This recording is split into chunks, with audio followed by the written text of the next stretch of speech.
حضرت عبداللہ بن عمرو رضی اللہ تعالیٰ عنہما نبی صلی اللہ علیہ وسلم سے بیان کرتے ہیں، رحم کرنے والوں پر رحمان رحم فرمائے گا، تم اہل زمین پر رحم کرو، آسمان والا تم پر رحم کرے گا۔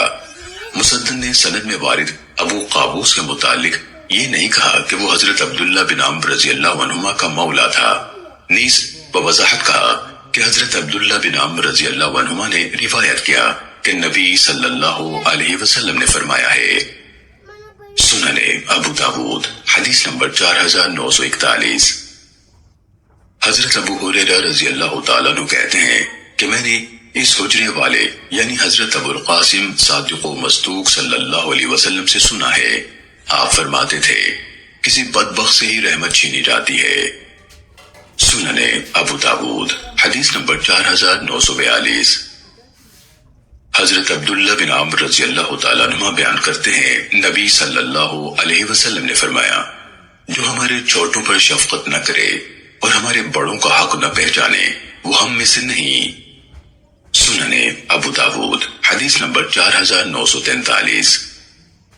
حضرت تمیم داری رضی اللہ تعالیٰ عنہ بیان کرتے ہیں، رسول اللہ صلی اللہ علیہ وسلم نے فرمایا، دین نصیحت یعنی خلوص و خیر خواہی کا نام ہے، دین نصیحت کا نام ہے، دین نصیحت کا نام ہے۔ صحابہ نے پوچھا، اے اللہ کے رسول کس کے لیے؟ آپ نے فرمایا، اللہ کے لیے، اس کی کتاب کے لیے، اس کے رسول کے لیے، اہل ایمان کے ائمہ و حکام اور عام مسلمانوں کے لیے، یا کہا کہ مسلمانوں کے ائمہ و حکام اور عام لوگوں کے لیے۔ سنن ابو داود حدیث نمبر 4944۔ حضرت جریر بن عبداللہ بجلی رضی اللہ تعالیٰ عنہ کہتے ہیں کہ میں نے رسول اللہ صلی اللہ علیہ وسلم سے سننے اور اطاعت کرنے اور ہر مسلمان کے لیے خیر خواہی کرنے پر بیعت کر رکھی ہے۔ راوی نے کہا، چنانچہ وہ یعنی حضرت جریر رضی اللہ تعالیٰ عنہ جب کوئی چیز فروخت کرتے یا خرید کرتے تو کہتے، تحقیق جو چیز ہم نے تم سے لی ہے وہ ہمیں اپنی چیز سے جو ہم نے تمہیں دی ہے زیادہ پیاری ہے، چنانچہ تمہیں اختیار ہے، یعنی اپنی چیز یا مال واپس لینا چاہو تو لے سکتے ہو۔ سنن ابو داود حدیث نمبر 4945۔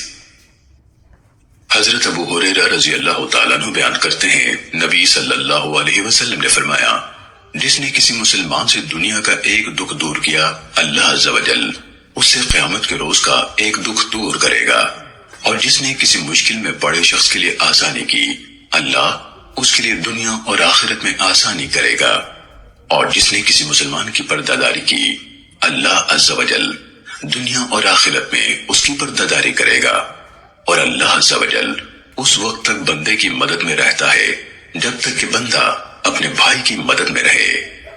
امام ابو داود رحمہ اللہ فرماتے ہیں کہ عثمان بن ابی شیبہ نے ابو معاویہ سے یہ جملہ روایت نہیں کیا، جس نے کسی مشکل میں پڑے شخص کے لیے آسانی کی۔ سنن ابو داود حدیث نمبر 4946۔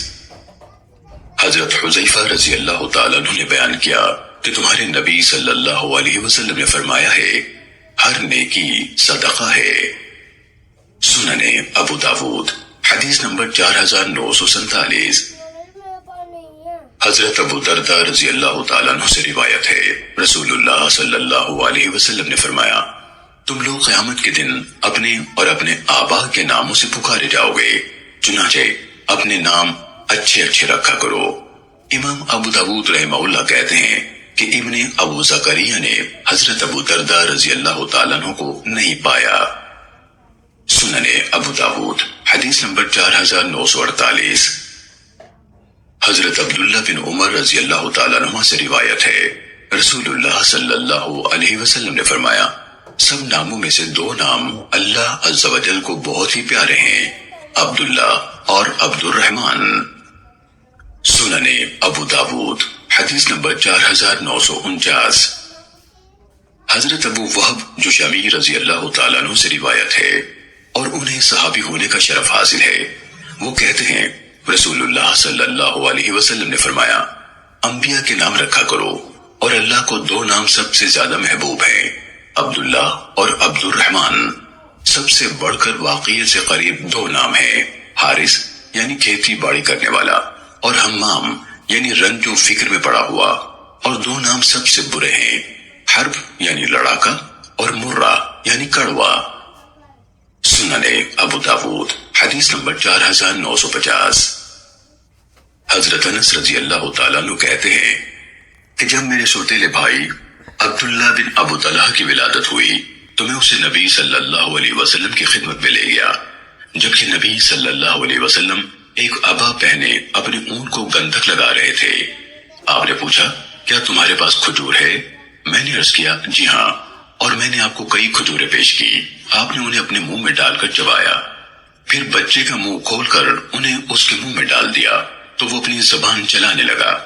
تو نبی صلی اللہ علیہ وسلم نے فرمایا انصاریوں کی کھجور سے محبت، یعنی دیکھو نو مولود بھی کس چاہ سے کھا رہا ہے، اور آپ نے اس کا نام عبداللہ رکھا۔